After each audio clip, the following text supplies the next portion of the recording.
ரசூலுல்லாஹ்வோட மௌத்து பைத்துல் முகத்தஸ் உமருல்லா அவங்களுடைய ஆட்சி காலத்தில் கைப்பற்றப்பட்டுச்சு. அதே மாதிரி இந்த ஆடுகளுக்கு ஏற்படுவது போன்ற நோய், ஒரு கொலரா நோய் வந்து உமருல்லா அவங்களுடைய ஆட்சி காலத்தில் சிரியா பிரதேசத்தில் ஏற்பட்டு 3 நாளில் 70,000 பேர் மரணித்தார்கள் என்று சொல்லக்கூடிய அளவுக்கு பெரிய ஒரு மரண அவலம் அதில் ஏற்பட்டுச்சு.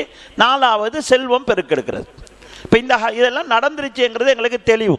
அல்ஹம்துலில்லாஹ் அல்ஹம்துலில்லாஹி நஹ்மதுஹு வ நஸ்தஈனுஹு வ நஸ்தக்ஃபிருஹு وَنُؤْمِنُ بِهِ وَنَتَوَكَّلُ عَلَيْهِ وَنَعُوذُ بِاللَّهِ مِنْ شُرُورِ أَنفُسِنَا وَمِنْ سَيِّئَاتِ أَعْمَالِنَا مَن يَهْدِهِ اللَّهُ فَلَا مُضِلَّ لَهُ وَمَن يُضْلِلْ فَلَا هَادِيَ لَهُ وَأَشْهَدُ أَن لَّا إِلَٰهَ إِلَّا اللَّهُ وَحْدَهُ لَا شَرِيكَ لَهُ وَأَشْهَدُ أَنَّ مُحَمَّدًا عَبْدُهُ وَرَسُولُهُ أَمَّا بَعْدُ.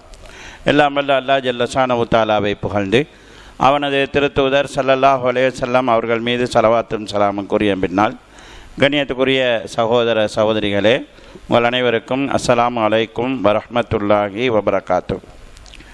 நேற்றைய தினம் தற்போது நடந்து கொண்டிருக்கக்கூடிய ஈரான், இஸ்ரேல், அமெரிக்கா இந்த போர் தொடர்பிலான ஒரு முஸ்லிமுடைய நடுநிலையான பார்வை எவ்வாறு இருக்க வேண்டும் என்பது குறித்து நாம் பார்த்தோம். அன்புள்ள சகோதரர்களே, அதோடு தொடர்பு பட்டும் இதன் பிறகு நடக்க இருக்கக்கூடிய முக்கியமான போர்கள் தொடர்பிலும் சுருக்கமாக முன்வைக்கலாம் என்று நினைக்கிறேன். நேற்று நான் சொன்ன பிரகாரம் உலகம் அமெரிக்கா, ரஷ்யா என்று பிரிந்திருந்த காலகட்டத்தில் முஸ்லிம் உலகு 2ஆக பிரிந்து அமெரிக்கா, ரஷ்யா சார்பு என்கிற நிலையில் இருந்தது. அந்த காலகட்டங்களிலே ரஷ்யா நிறைய முஸ்லீம் நாடுகளில் பிரச்சனையை உண்டு பண்ணியது. அப்போது அந்த பிரச்சனைக்கு எதிராக உலகத்தில் பல்வேறுபட்ட போராட்ட குழுக்கள் உருவானது. அதிலே தான் ஆப்கானிலே தாலிபான்கள் உருவானார்கள். செஸ்னியா, பொஸ்னியா போன்ற பிரதேசங்களிலே போராட்ட குழுக்கள் உருவாகி அவர்கள் பயங்கரமான தீவிரமான போர்களை முன்னெடுத்தார்கள். அந்த நேரத்தில் அரபு நாடுகள் தாராளமாக இந்த போராட்டங்களுக்கு பணம் கொடுத்தது. வெளிநாட்டில் இருந்தவர்களுக்கு தெரியும், அந்த காலகட்டங்களிலே பாதைகளிலே 1 மைலுக்கு ஒரு இடையிலே போர்டு வச்சிருப்பார்கள். இஹ்வானுனா ஃபி சீசான், செஸ்னியாவிலே எங்களுடைய சகோதரர்கள் பாதிக்கப்படுறாங்க, நிதி கொடுங்க என்று விளம்பர பலகைகள் வைக்கப்பட்டிருக்கும். இவ்வாறு பள்ளிகளிலே காமுல்லையில் தொழுதுவிட்டு போகிற போது 4 அடிக்கு 4 அடி பெரிய கண்ணாடி பாக்ஸுகள் வைக்கப்பட்டிருக்கும். பொஸ்னியாவுக்கு ஹெல்ப் பண்ணுறதுக்கு, ஆப்கானுக்கு ஹெல்ப் பண்ணுறதுக்குன்னு பப்ளிக்காக பள்ளிகளிலே சொல்லி சல்லி சேர்ப்பார்கள். ஏனென்றால் அந்த நேரம் இப்படி சல்லி சேர்ப்பதை அமெரிக்கா ஊக்குவித்தது, இந்த போர்களை ஊக்குவித்தது. அவங்க தான் ஒசாமாவை கொம்பு சீவி விட்டு அதாவது ஆப்கானுக்கு அனுப்புனாங்க. இந்த போர்களுக்கு சப்போர்ட் பண்ணுவதற்கு அமெரிக்கா துணை நின்றது. ஏன் துணை நின்றது என்றால், முஸ்லீம்கள் மீது கொண்ட அன்பால இல்லை, ரஷ்யாவை டவுன் பண்ணணும், ரஷ்யாவை பலவீனப்படுத்துவதற்கு அவர்கள் முஸ்லீம்களை பயன்படுத்தி கொண்டார்கள்.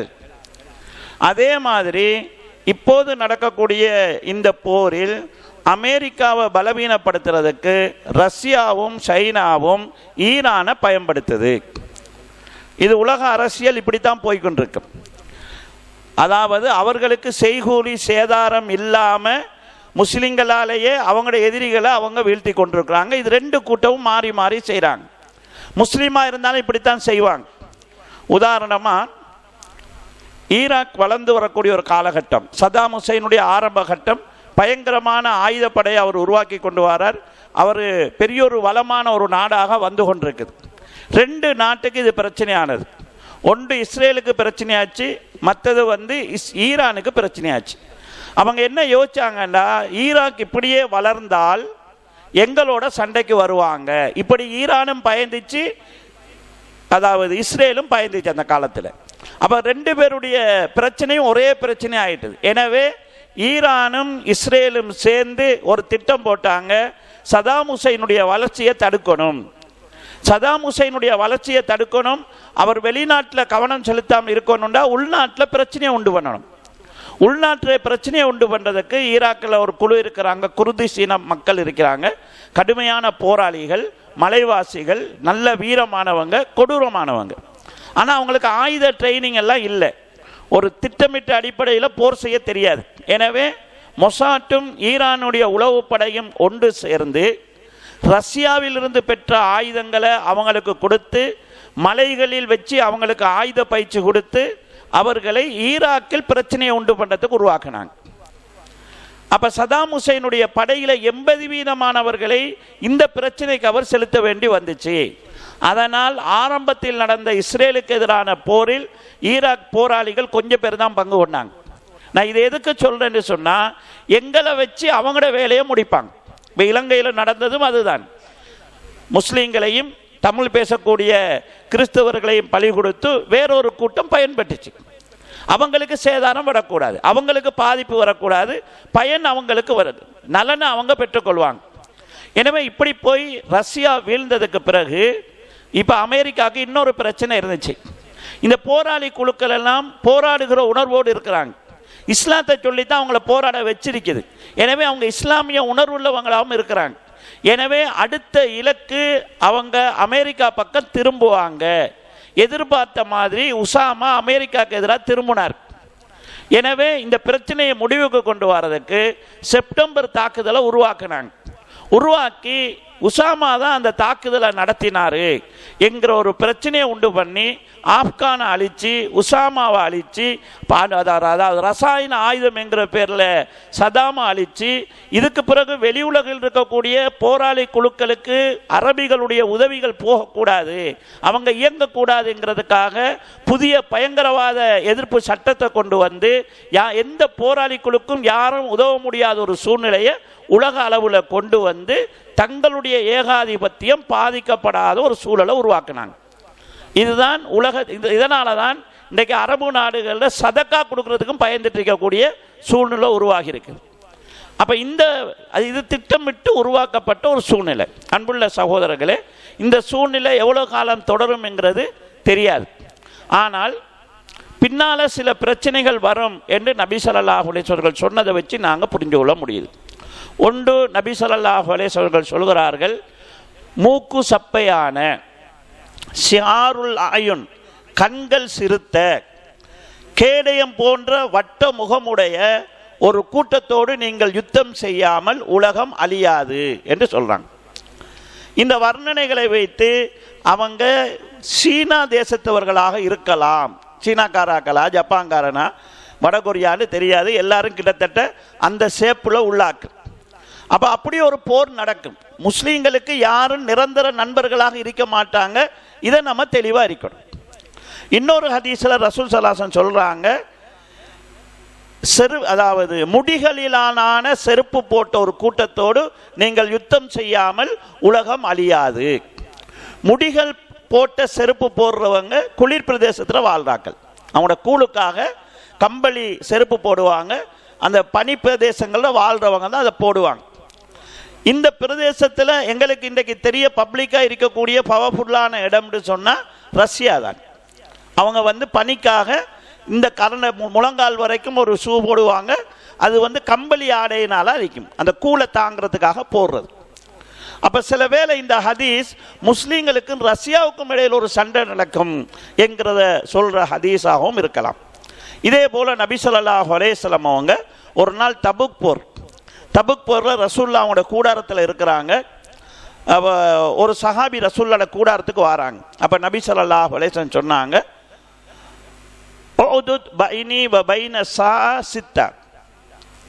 எனக்கும் மறுமை நாளுக்கும் இடையில் 6 விஷயம் இருக்குது, நான் சொல்கிறேன் நீ எண்ணிக்கொள் என்று சொல்லி அந்த சஹாபியை பார்த்து ரசூல்லா சொல்கிறாங்க.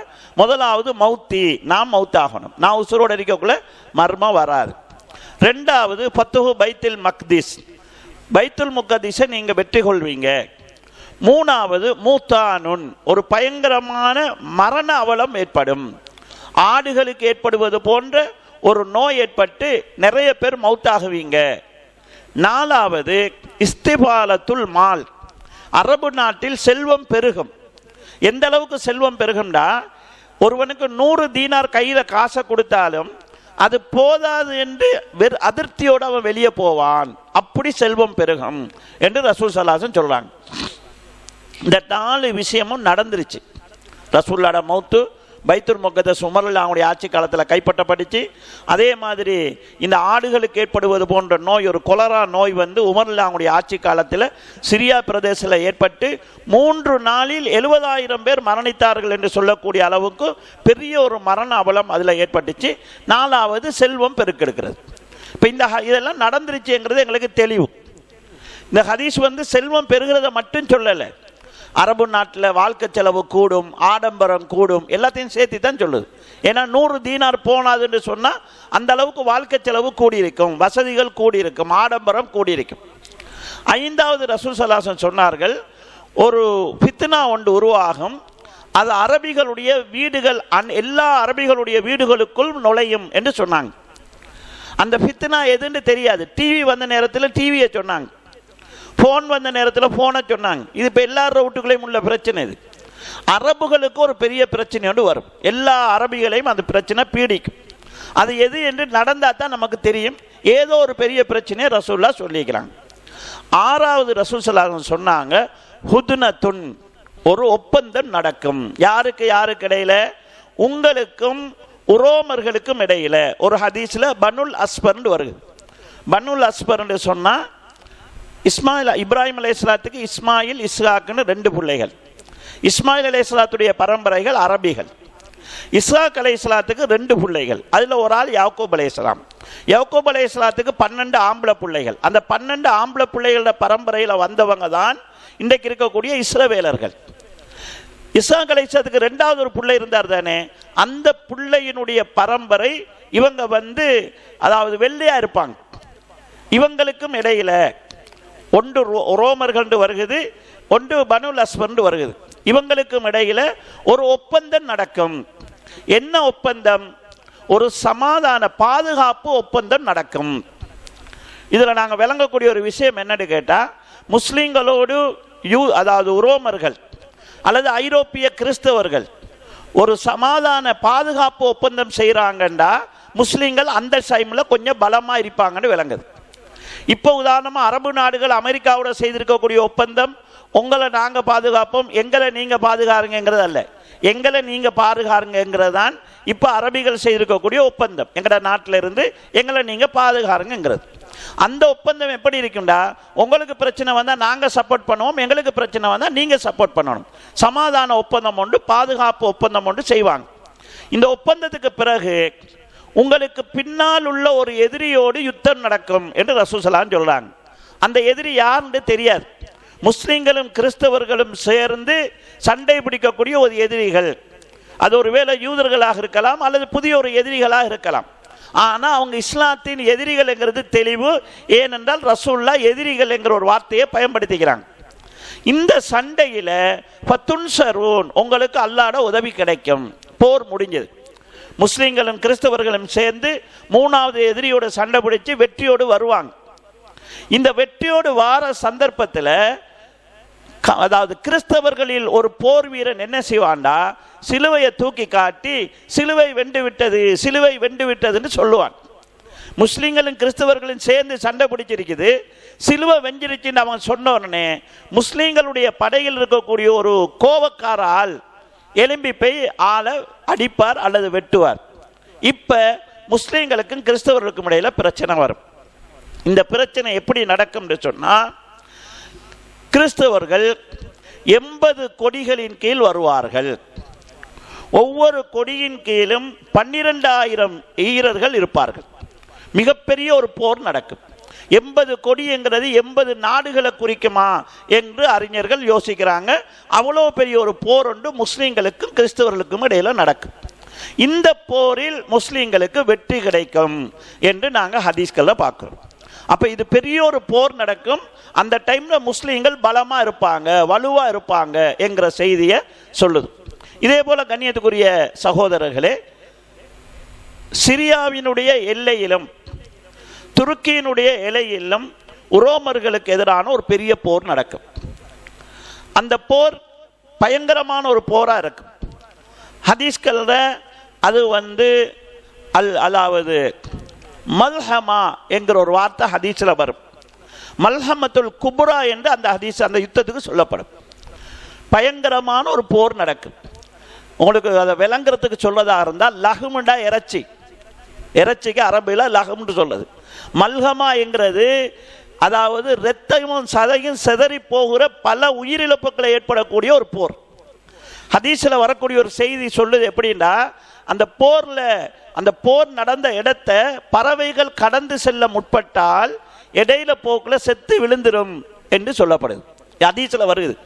உதாரணமாக போர் சூழல் இதுதான் சொன்னால், இந்த ஏரியாவில் ஒரு பறவை பறந்து போச்சுன்னா அந்த தொங்கலுக்கு போகிறதுக்கு இடையில செத்து விழுந்துடும். ஒன்றில் அந்த இடம் அவ்வளவு தூரமாக இருக்கலாம், அல்லது அங்கு பயன்படுத்தப்பட்ட ஆயுதங்கள் விஷம் கலந்ததாக இருக்கலாம். பறக்கிற பறவைகளும் சாகும் என்கிற அளவுக்கான ஒரு போராக இருக்கு. ரசூல் ஸல்லல்லாஹு அலைஹி வஸல்லம் அவங்க சொல்றாங்க, அந்த போர் சந்தர்ப்பத்தில் மதீனாவிலிருந்து ஒரு படை வரும். அந்த படை தான் அன்று வாழக்கூடிய முஜாஹிதுகளில் சிறந்தவங்களா இருப்பாங்க. இந்த மதீனாவுக்கு அறிஞர்கள் 2 விளக்கம் சொல்றாங்க. ஒன்று, அல் மதீனான்னு சொன்னா இன்றைக்கு உள்ள மதீனா தான். ரெண்டாவது சிலர் சொல்றாங்க, அன்றைக்கு சிரியாவில் தான், பலஸ்தீனத்தில் தான் முஸ்லிம் தலைமை இருக்கும், அதைத்தான் இந்த ஹதீஸ் குறிக்குதுன்னு. அல்லாஹு ஆலம்.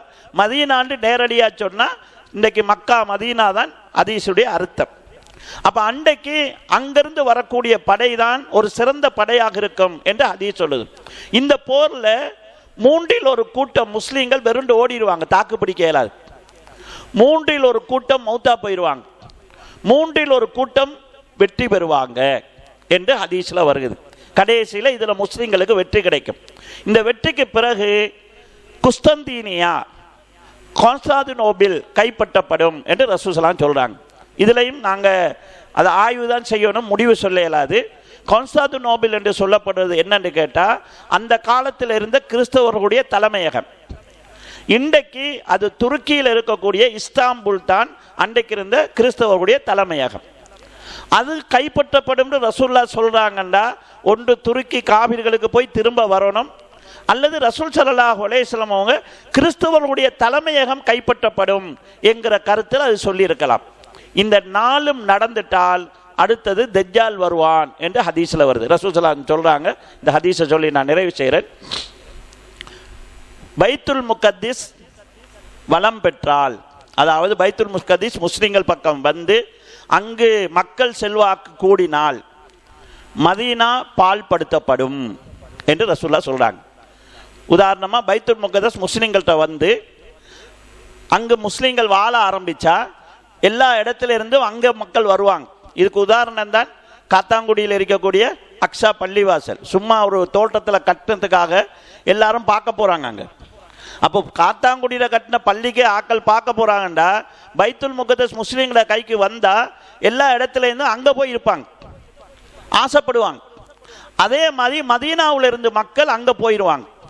அங்க போனா மதீனா பால்படுத்தப்படும். மதீனா பால்படுத்தப்பட்டால் மல்ஹமத்துல் குபுரா, பெரிய அந்த போர் நடக்கும்.